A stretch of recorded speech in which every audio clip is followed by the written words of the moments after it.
누군가와 더불어 행복해지고 싶었다면 그 누군가가 다가오기 전에 스스로 행복해질 준비가 되어 있어야 했다. 재능에 대한 미련을 버릴 수가 없었다면 그것을 버리지 말았어야 했다. 모욕을 감당할 수 없었다면 그녀 자신의 말대로 누구도 자신을 발닦개처럼 밟고 가도록 만들지 말아야 했다. 그 당시에는 이 얘기가 너무나 충격적으로 센세이션한 얘기였어요. 신문사 문학 담당 기자들 책꽂이에 이 책이 가장 많이 꽂혀있는 책이었어요. 그 이유가 뭔지 아세요? 집에 가져갈 수가 없어서. 와이프가 보면 큰일 나니까. 딸이 봐도 안 되는 책.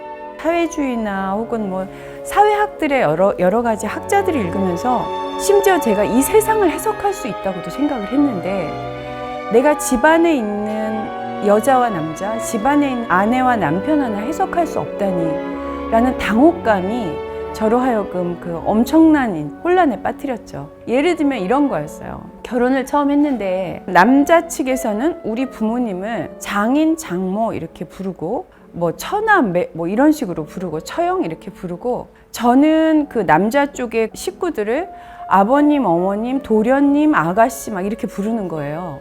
그래서 제가 이랬죠. 이거는 종년의 언어인데 왜 나는 동등하게 결혼을 한 사람인데 왜 나에게 이런 용어를 쓰게 하는지. 결혼이라는 것은 정말 불공정 거래위원회에 한번 고발해야 되는 거 아니야? 라고 했는데, 그런 발언을 하고 나서부터 문매를 맞기 시작하는데, 그러니까 노동자든 여자든 흑인이든 뭐 제3국인이든 모든 인간은 평등하다라는 것이 저의 그 모토였기 때문에 그냥 여성의 현실, 제가 또 맞닥뜨린 여성의 현실을 보면서 제가 이 책을 쓰기 시작한 거죠. 제가 이제 이혼하고 무소의 불철을 처음 냈는데 소설 얘기는 하나도 안 하고 제 이혼한 얘기만 쓸 정도였어요. 그럴 정도로 이혼이라는 것은 사회에서 굉장히 그 센세이셔널한 일이었고, 그걸 또 심지어 밖으로 드러낸다? 이런 일은 거의 없었을 때여서 제가 한번 이혼한 여자를 주인공으로 내세워보고 싶었죠. 그 셋 중에 하나의 고통에 들어가지 않는 여자가 없을 정도로, 그리고 그런 것들이 한 번도 공식적으로 표명되지 않을 정도로 말하자면 닫힌 사회였던 거죠. 그리고 모든 것을 남성의 시각에서 바라보던 그런 사회였기 때문에 전쟁 소설을 썼을 때 그 주인공이 너가 어떻게 한국 전쟁 이렇게 다 겪냐 이런 거랑 비슷한 거예요. 그럼 소설을 쓰는데 그러면 일부만 쓰고 나머지는 절대 안 겪어 이렇게 하지는 못하죠. 오히려 그 소설에서 나온 그런 극단적인 상황들이 무색할 정도로 더 다양한 소설들이 저는 좀 더 나와야 된다고 생각해요. 그 당시에 제가 느꼈던 여성의 전망이 절망적이었어요. 정말 죽지 못하지 않으면, 그러니까 계속되는 모욕 속에서 살아야 된다. 절망이니까 희망적으로 그려라가 정답이 아니라 절망을 이렇게 정확히 드러내면 그 속에 분명히 희망이 생기거든요. 절망이 아니라고 우기는 게 제일 나쁜 것 같아요. 고속도로 화장실 그때 정말 더러웠어요? 네, 정말 더러웠거든요.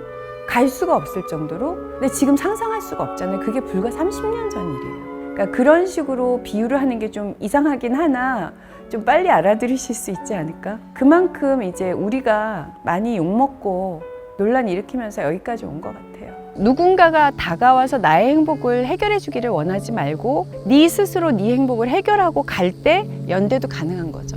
사실 연대라는 게 누구에게 의존한다는 얘기는 아니거든요. 진정으로 혼자서 잘 행복해질 때 누구를 만나도 행복해지고, 또 진정으로 혼자서 잘 자기 자신을 헤쳐나갈 때 연대도 의미가 있어지는 거죠. 연대라는 게 누구를 돌보기 위해서 하는 건 아니잖아요.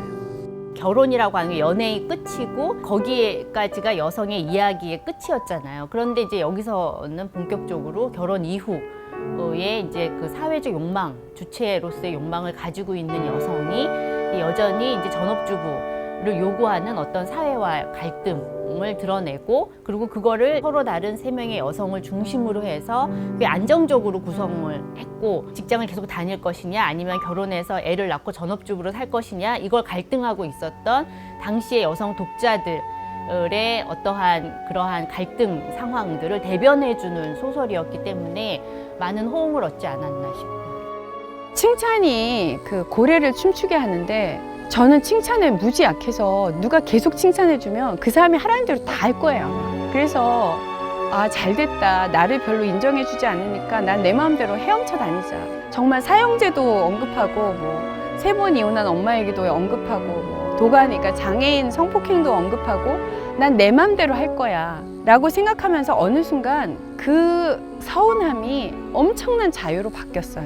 아이들도 다 컸고 제가 이제 이렇게 시골에 내려왔고 이래서 이제 정말 쓰고 싶은 글을 쓰고 싶어요. 근데 그게 뭔지 아직 모르겠어요.